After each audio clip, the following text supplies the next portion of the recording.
Salut à toi derrière ton écran. Je m'appelle Margot et j'ai 25 ans. J'ai décidé d'ouvrir ma chaîne depuis déjà 1 an maintenant sur YouTube. Sache qu'ici, on discute de sujets autour de la santé mentale, mais pas que. J'ai aussi fait des concepts sur la beauté ou encore le divertissement. Mais ce que je préfère, dès que je le peux, c'est t'embarquer avec moi dans des plus grandes aventures. Comme j'ai déjà pu le faire sur ma chaîne, on est parti à Prague ou encore à New York ensemble.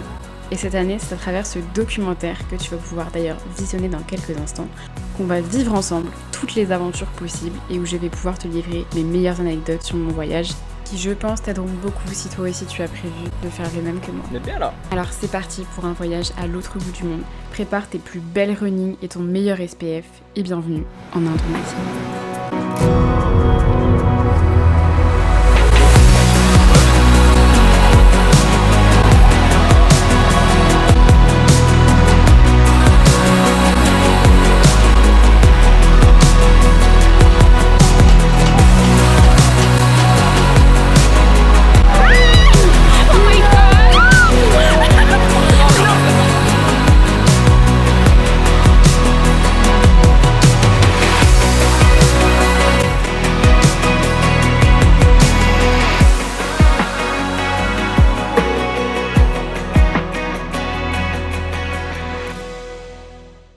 Bon, nous revoilà. J'espère que vous êtes prêts parce qu'aujourd'hui, on va vivre des sacrées aventures.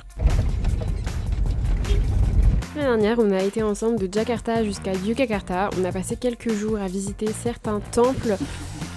Non, là, il n'y a que 2 tombes. Ou encore le Kraton du sultan. Et cette semaine, on part vers un voyage un peu plus naturel, dirais-je. Je vous présente donc Malang, ainsi que toute son agglomération qui s'étend sur des paysages assez montagneux, notamment pas mal de cascades et encore des volcans. En activité s'il vous plaît, c'est encore mieux. Étant donné qu'on prenait énormément l'avion durant le voyage, on a donc décidé de prendre un chauffeur sur l'application Grab que je vous ai cité précédemment dans la vidéo et qui permet en effet de trouver un peu comme Uber certains chauffeurs pour même des longs trajets. On aura voyagé en tout 5 heures, Yogyakarta jusqu'à Malang. Croyez-moi, c'était long, surtout à 5 dans une voiture. Et sans compter que sur notre chemin, on a croisé d'ailleurs des incendies. Sachez que très souvent là-bas, vous pourrez observer pas mal de choses cramées. Parce que oui, malgré qu'il y ait quelques compagnies qui ramassent les ordures, la plupart du temps ça termine dans des décharges à ciel ouvert, non prévues pour cet effet. Qui explique donc que les populations locales préfèrent brûler en bord de route ou en périphérie, plutôt qu'aller déverser ça dans la nature. Et ce qui donne donc lieu à pas mal d'incendies à cause de la chaleur.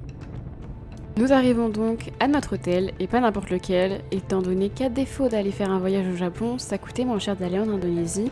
Profiter d'un cadre verdoyant pour dormir dans un onsen, le Onsen Resort Hotel, qui du coup, avec ses pagodes, ses beaux jardins japonais, est juste magnifique. Alors je vous avoue que bien évidemment, c'était très kitsch, et c'était mon choix, donc je l'assume. J'ai passé ma meilleure vie dans mon kimono, croyais vraiment dans un animé, même si c'était très surfait. Venez, on va visiter ça.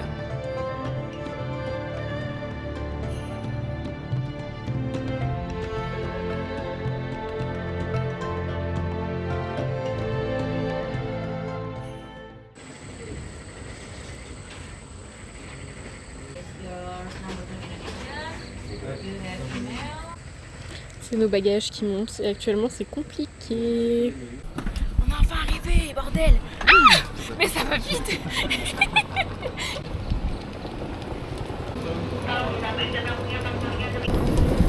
You to be naked? He's here? Ok. On va regarder les choses. Il y a la petite marche et on va y retirer avant la petite marche. Ouais, parce qu'on est des gens propres. Regardez mes belles sandales.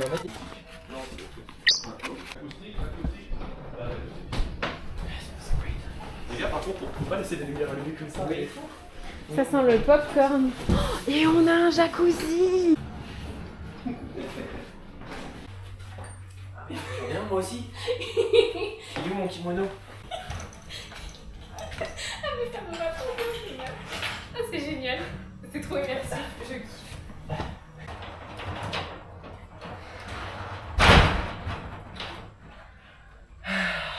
Welcome. Alors, il faut dire Okaeri nasai. Okaeri nasai. Arigashimasu. C'est la voix japonaise.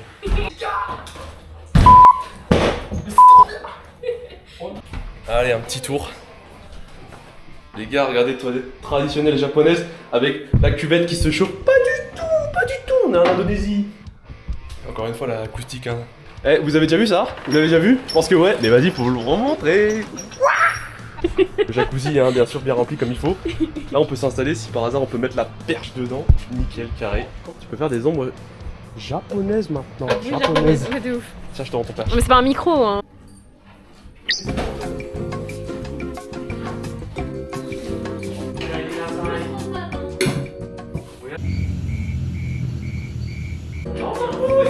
Mais qu'est-ce que tu fais là?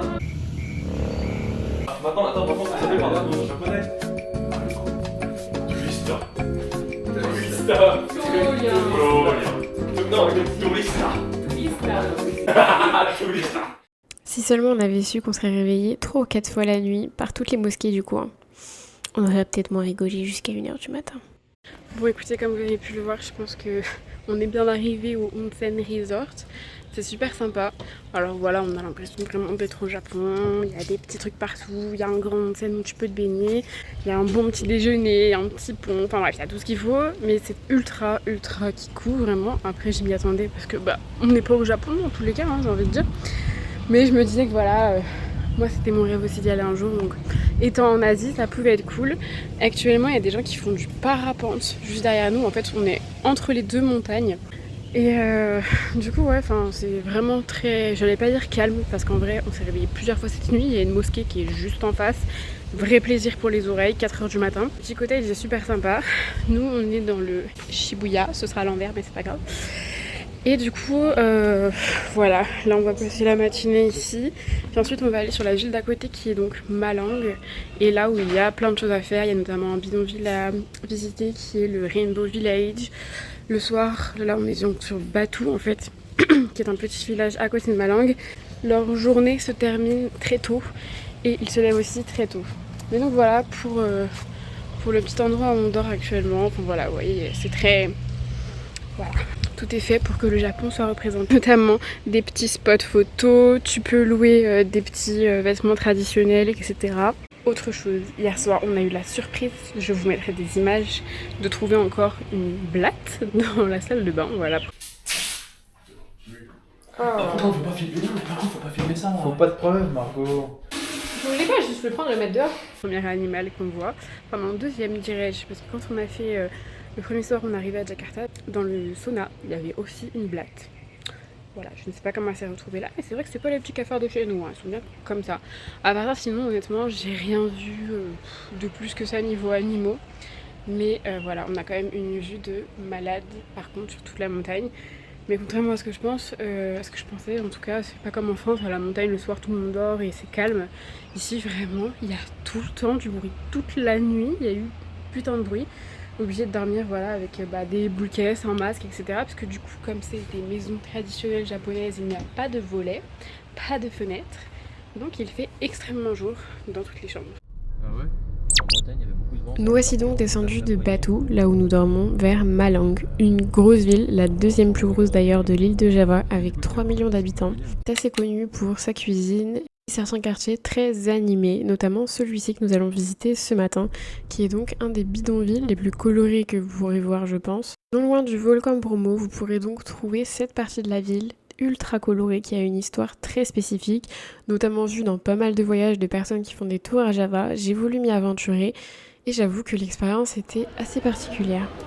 On commence d'abord par entamer une petite randonnée puisque la voiture ne s'arrête pas là où on doit descendre, dans un brouhaha monstre au bord de la route. Bien sûr il n'y a pas de trottoir d'ailleurs, ne soyez pas choqués. On voit pas mal de touristes et notamment plein de petites échoppes qui vendent du matériel ou des vêtements.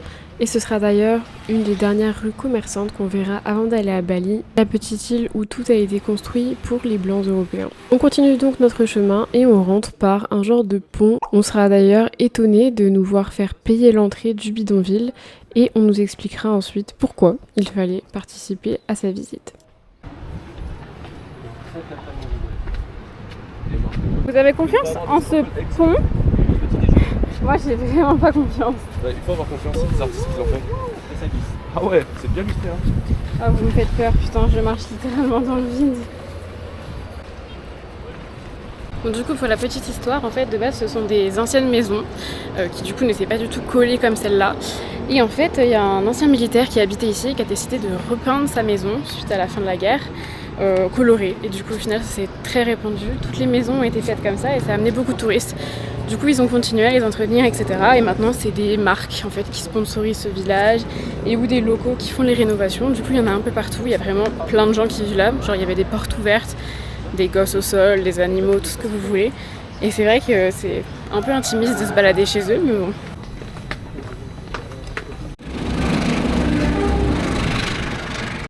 Au-delà d'être décrit comme un bidonville, on découvrira après 1h30 environ de marche à l'intérieur qu'il s'agit réellement d'un village dans lequel on compte à peu près 11 000 maisons. Ses habitants ont énormément besoin de subventions, c'est aussi pour ça qu'ils sont un petit peu accaparés par l'argent quand vous viendrez visiter cet endroit, sachez-le. Malgré tout, c'est une immense démonstration d'art pop art, mais aussi de ce geste qui a été fait par des étudiants du coin de vouloir continuer à repeindre ces maisons et perpétuer cette tradition pour sauver ce village de la démolition, en faire un lieu bien évidemment touristique, mais qui au final maintient quand même une certaine population locale en vie, qui rend cet endroit beau à découvrir. Hormis tout ça, c'est vrai qu'on a été énormément frappé par l'insalubrité générale du lieu, notamment en termes de déchets. Les genres de barrages que vous voyez sous vidéo juste ici sont en fait des reteneurs de plastique, mais qui terminent au final par laisser passer quand même beaucoup de choses. Du coup, pollue l'eau en amont et en aval du village jusqu'à la ville. On verra beaucoup d'enfants se baigner ou encore boire l'eau. Et aussi pas mal d'animaux traînés un peu partout dans des conditions assez chaotiques. C'est vrai que c'est la première fois durant ce voyage où on a été frappé de cette misère, bien évidemment, qui du coup jusqu'ici était cachée à nos yeux, mais qu'on a enfin pu voir pour de vrai. Et ouais, personnellement, suite à cette partie du voyage, je me suis sentie vraiment pas légitime d'être ici, bien que ça m'aura quand même ouvert les yeux sur ce qui existe réellement dans le monde. C'est pour ça que je conseille le voyage à tout le monde. Suite à cette visite, on a repris la voiture et on s'est dirigé vers une destination plus nature. C'est donc les chutes de Koban Rondo. On a eu du mal à trouver un taxi pour s'y rendre et surtout, il n'y a pas de réseau. Donc, on va avoir énormément de mal aussi à rentrer pour pouvoir commander un taxi de retour. C'est pour ça qu'on a essayé de marchander avec celui qui nous a amenés, qu'il reste et qu'il nous attende jusqu'à notre retour. Mais bon, on verra. Jusque là, on lui a laissé aucune thune, il n'y a pas de garantie ni rien. Il y a juste de l'accord verbal et gentil. On a serré la main, c'est bon. Du coup, c'était à 20 minutes de notre hôtel. Après... Ça, c'est littéralement moi qui m'arrête dans mon argumentaire parce que je suis gênée de filmer. Et aussi tout aussi gênée parce que tout le monde nous a absolument regardés durant cet après-midi. Je pense qu'ils n'avaient jamais vu d'Européens, de touristes dans cette partie de Java. Et c'était assez innovant comme nouvelle façon de rencontrer les gens. Après Malang, on est rentré du coup pour voir cette cascade qui est littéralement juste là, les gars. En même temps, je pense qu'on est les seuls Européens dans le coin. Moi je dis bonjour à chaque fois. Ouais. C'est qu'en vrai ils sont plutôt contents ou ils te le rendent bien en tout cas. Oui, bien sûr. Plutôt que juste les regarder comme ça et rien faire. Ouais.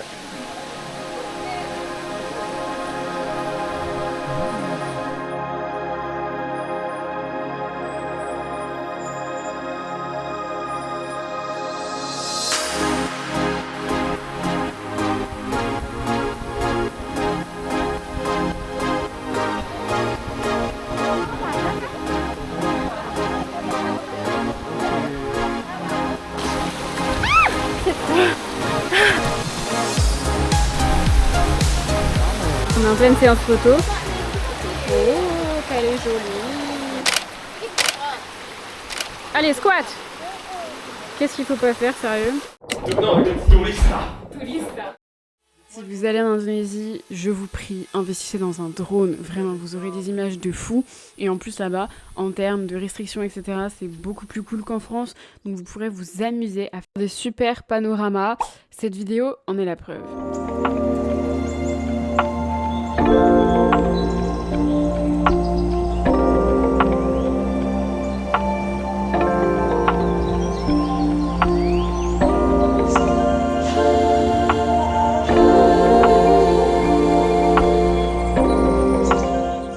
Fascination des Indonésiens à prendre des photos avec des Blancs, des Européens. Je sais même pas ce qu'ils en font de ces photos, parce que c'est vrai que ça fait au moins 3 ou 4 fois qu'on nous demande de prendre des photos, qu'on me parle de mon nez, que j'ai un nez genre pointu d'européenne, alors que moi c'est pas forcément ce que j'aime, mais pour eux apparemment c'est des critères de beauté, etc. Du coup, c'est vraiment très drôle de voir les différentes goûts, les différents physiques en tout cas qui sont colportés dans la société comme parfaits. Et c'est vrai qu'en fait, quand tu vas dans des pays comme ça, je dirais pas que tu te sens élu, mais ça te fait monter sur un piédestal. Sauf qu'à côté, tu vois leur misère, etc. Tout à l'heure, on a visité le bidonville de Malang. Et honnêtement, moi au contraire en fait, je me sens toute petite comparée à ces gens qui tous les jours se battent pour trouver à manger, un travail, nourrir leur famille vraiment. Et ouais, du coup, c'est une ambiance très particulière en fait. C'est un peu le syndrome de l'imposteur européen, j'ai envie de dire. Et c'est pour ça que, honnêtement, je pensais vraiment, mais voyager te fait vraiment te rendre compte de la chance que t'as et du bien que tu peux faire quand toi, tu mets à profit ce voyage en fait. Je sais pas, tu voudrais ? Faudrait. J'organiserai pour ça du Canada. Si ça peut.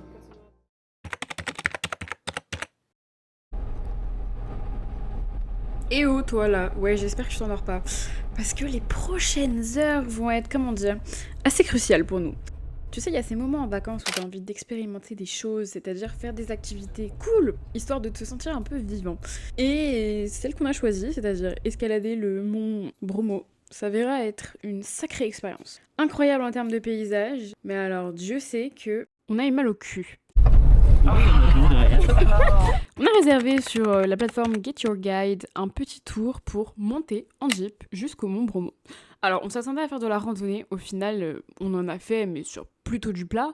Mais alors la chose qu'on s'attendait pas, c'est-à-dire à dormir un peu dans la jeep quoi quand même, parce que bon on n'avait pas dormi de la nuit sinon après ce petit tour en jacuzzi.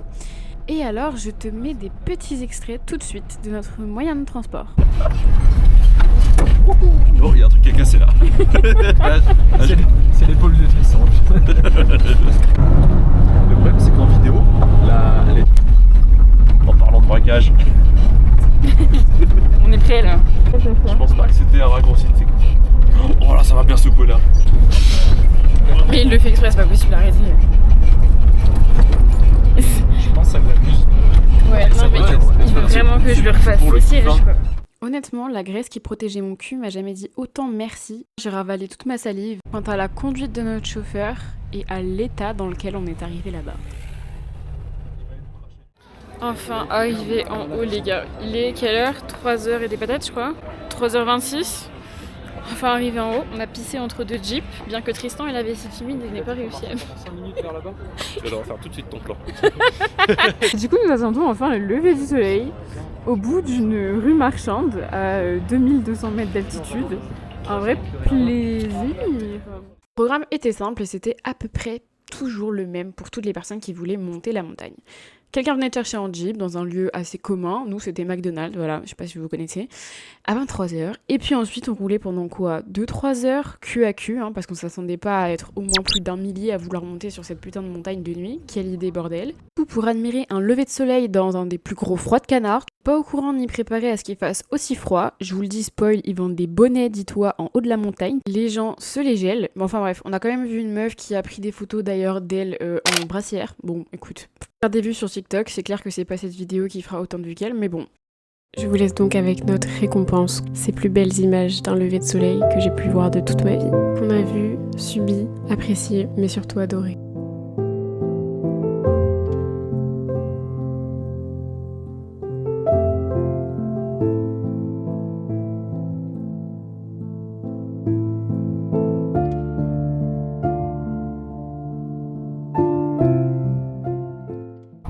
Bon, enfin on a attendu 5 heures dans le froid, bordel.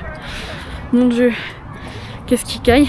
Par contre, honnêtement, prévoyez si vous avez gants, bonnet et surtout un petit foulard, parce qu'il y a tellement de sable, genre, sans joke, vraiment, mes chaussures sont mortes. Et c'est ultra casse-gueule. Bref, il y a des bonnes chaussures pour que ça accroche, parce que sinon vous allez terminer sur le cul. Qui risque de m'arriver dans quelques secondes. Je ne devrais pas filmer ça, ça va mal se passer. C'était vraiment génial et c'était magnifique. Ça valait le coup. Et au final, il a fait beau parce qu'il y avait quand même une tornade de prévue, je précise. Donc checkez bien la météo avant de vous déplacer, ce serait dommage. Et sachant aussi qu'il y a différents points de vue, gauche, droite, en fonction de quelle montagne vous y allez, etc. À voir avec votre guide. Avec le trip qu'on avait réservé, on avait encore 2 autres arrêts à faire. On a donc reparti encore dans les embouteillages pour descendre la montagne et aller à la mer de sable. Il aura fallu redoubler de patience pour y arriver. Mais je vous jure qu'une fois sur place, je me serais cru dans Mad Max. L'ambiance, tout, les coloris, les chevaux de partout, les jeeps qui se coursaient dans le sable, on y était totalement.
Et le but de ce point d'arrêt, c'était aussi de voir le cratère en lui-même. Bon alors ça pue un peu, mais une fois en haut, la vue y est magnifique. Enfin, à ce qui paraît, puisque du coup moi je ne suis pas montée. Et c'est bon, faut pas déconner quand même. J'étais vraiment trop fatiguée. Le cadre est vraiment lunaire pour faire une vidéo. Vraiment, j'ai à côté de moi la cinéphénie de Mad Max, c'est incroyable. Du coup là on est toujours au Mont Bromo. Et donc en fait il y a une ascension vers un cratère qui est donc actif tout là-haut. Sauf que le souci c'est que ouais, enfin honnêtement moi j'ai eu 1 heure de sommeil cette nuit. Et bon les gars ils étaient déter à monter mais en fait je vois juste le monde. Bien évidemment j'ai réservé tout ça, je fais partie etc. de qui font du tourisme. Et qui veut dire tourisme dit aussi pollution, hein. Bien évidemment, l'un ne va pas sans l'autre. Le voyage, c'est quelque chose qui peut se faire de différentes manières. C'est vrai que nous, on a choisi d'aller à l'autre bout du monde. J'estime qu'il y a des choses que j'aimerais vraiment voir, hormis cette tempête de sable. Tout ça pour vous dire que je me rends compte à quel point le tourisme pour cette zone, en tout cas de l'Indonésie, est complètement nocif en termes de déchets, d'embouteillage, de traitements humains, traitements animaux. En fait, vous verrez dans les plans que je vous ai tournés, le nombre de personnes qui proposent de monter avec des chevaux tout là-haut en haut de la montagne, des chevaux qui honnêtement ont des couleurs, mais une crinière multicolore, une aberration mortuelle. Le mec qui est au fond là-bas en jaune, vraiment, ils sont tous là pour lui donner son cheval. Ils sont tous là à se battre pour que ce soit leur cheval qui prenne et personne d'autre. C'est un truc de malade, genre. C'est une pièce de théâtre. Bref, c'est complètement dément. Souvent les mêmes qui prennent évidemment des animaux pour monter, etc. Cette exploitation de cette zone, elle se fait au détriment, bien évidemment, rend complètement nocif ce tourisme de masse. Parce que à la base, c'est juste aller voir un volcan. Sauf qu'aller voir un volcan, ça veut dire monter en jeep, avoir des bouchons. On est resté plus de 2 heures dans des bouchons sur une montagne, avec des gens qui autour ont voilà, des stands, etc. Donc les gens consomment, jettent. Que les populations locales, elles, en fait, ramènent tout plein de choses en haut de la montagne. Enfin bref, ça crée vraiment un tourisme, je trouve, très toxique au final. C'est vrai que par exemple, nous en France, une ascension de montagne, bon bah voilà, on a plus d'infrastructures qui permettent. Ici, c'est très compliqué à faire, qui veut dire plus de main d'œuvre et voilà. Donc après, on va te dire que oui, ça fait travailler les populations locales. Et c'est peut-être bien, mais en même temps, ça rend les Indonésiens moins regardants.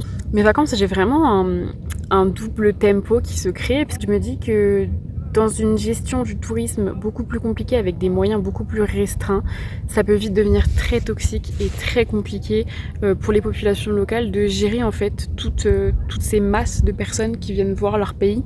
Mais ça crée vraiment un fétichisme qui est néfaste. Clairement, ça en dit long sur la gestion du pays, politique, économique, etc. Enfin bref, je reste très vaste dans mes propos parce que du coup je ne connais pas et je ne veux pas m'avancer sur certaines choses. Si vous venez, sachez que il y a pas mal de choses sur lesquelles il va falloir se questionner si jamais c'est des choses qui vous tiennent à cœur. Ah, sur les couleurs, c'est incroyable, hein. Du coup, bienvenue sur la Teletubbies Hills. À ce qui paraît, ce serait là où ont été Sur les tournés le bonhomme avec un soleil qui a 4 ans et demi, et puis tous les petits costumes multicolores. Attends, donc il y a une question quoi, religieuse, sacrée, c'est quoi? Je parle des Teletubbies. Ah, Non, rien de tout ça, le Eden. petit bonhomme soleil des Télétubbies, alors c'est de la merde. Toujours autant de poussière. Du coup, si vous voulez, il y en a qui peuvent louer des motos ou des scooters pour le faire. Il y a aussi des gens qui le font à cheval, mais je ne recommande bien évidemment pas. Et surtout, mettez de la crème solaire et ne vous habillez pas en noir comme moi, vraiment. Parce que là, putain, je sais qu'il fait tellement chaud. Et pour répondre à votre question, non, ce n'est pas du bronzage, et même si vous l'avez pas demandé, je vais vous le dire. Tout simplement des cendres et des résidus de peau d'échappement qui se sont accumulés sur ma gueule pleine de crème solaire, et donc qui sont simplement collés comme une sucette qui serait tombée sur un tapis. Cette vidéo touche donc à sa fin, j'espère que vous l'aurez appréciée. Si c'est le cas, merci de me laisser un petit like, ça me ferait énormément plaisir, et ou de me faire des retours sur éventuellement vos prochains voyages également. Pendant de se retrouver pour Bali très bientôt dans quelques semaines, je vous fais des très gros bisous et je vous laisse avec le générique. Tchuss.